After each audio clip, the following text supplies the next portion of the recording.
To understand the Berlin Conference, Africans must read beyond European records. European history frames it as a diplomacy, a meeting to prevent war among rival powers. But Africa remembers it differently. For Africa, Berlin was not a conference of cooperation, it was a conference of exclusion. In 1884, Africa was discussed not as a home to people, cultures, civilizations, but as space, territory, opportunity, a prize. Maps were opened, rulers were placed, borders were drawn, not where people lived, but where European interests collided. No African ruler was invited, no African voice was consulted, yet decisions made in Berlin will reshape the lives of millions who were never present. Before Berlin, Africa was not empty. Before Europeans gathered around tables in Berlin, Africa was already full. Not empty land waiting for discovery, but a continent alive with order, trade, and governance. West Africa was home to empires like Mali, Songhai, Benin, Ashanti, and the Sokoto's Caliphate. Society with taxation systems, courts and laws, gold flowed through trans-Sahara trade routes, knowledge traveled with merchants and scholars. In East and North Africa, Ethiopia stood as a sovereign state with diplomatic relations beyond the continent. Along the Swahili coast, cities like Kiwa and Mombasa connected Africa to Arabia, India, China through thriving maritime trade. Central and Southern Africa was equally organized. The Kingdom of Congo maintained centralized authority and foreign relations. Great Zimbabwe reviewed advanced architecture, mining, and long-distance trade centuries before European arrival. Africa governed herself, educated herself. Africa traded, innovated, and adapted through indigenous systems shaped by local realities. This was Africa that existed before Berlin, not a blank space, but a living continent.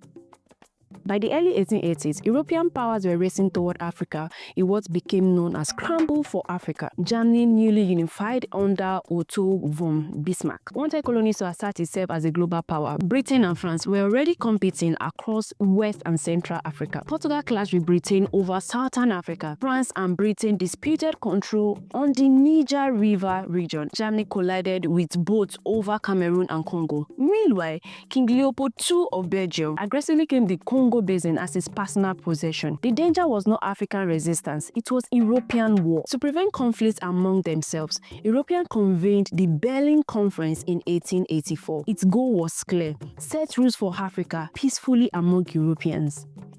Between November 1884 and February 1885, European powers met in Berlin. No African leaders attended, no African scholars spoke. Yet Africa's fate was decided. One rule became central: effective occupation. Under this doctrine, European powers could claim African territory only if they demonstrated control through administration, soldiers, treaties, and economic extraction. On paper, it sounded orderly. In reality, it triggered a violent race inland. European nations rushed to plant flag, build forts, impose authority, not to protect Africa, but to secure claims before rivals arrived. One of the most devastating outcomes was the international recognition of King Leopold II's control over the Congo Basin, a decision that would lead to forced labor, mass death, and one of the darkest chapters of modern history.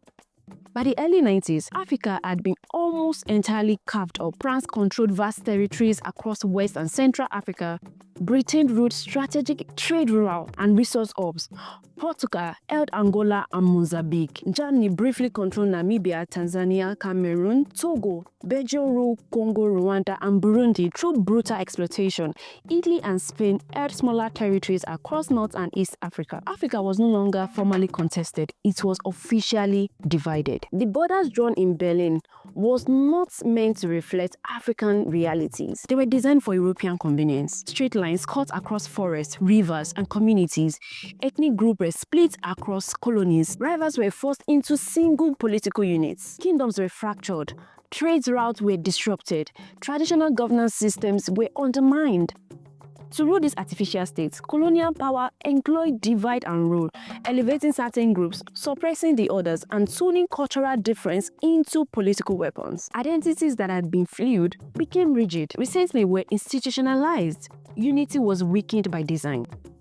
When colonialism ended on paper, it structured state. African leaders inherited borders built for control, not cohesion. Nigeria's amalgamation forced diverse regions into a state, planting tension that erupted into Biafran War.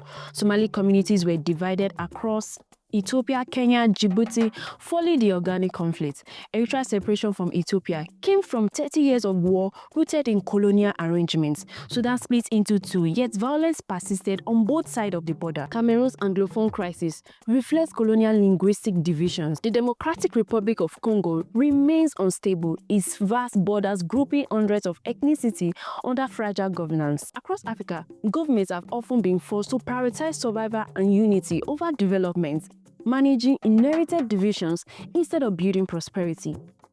More than a century later, the Berlin Conference still shapes Africa's political reality. Ethnic tensions, secessionist movements, borders disputes, fragile states. These are not accidents of African failure. They are consequences of a system imposed without consent. The Berlin Conference did not simply divide land. It disrupted civilization, engineered instability, it legalized dominance. Africa was not conquered in ignorance. It was reorganized for extraction. And until this history is fully confronted, its echoes will continue to shape the continent's present. Voice of Africa by Africans.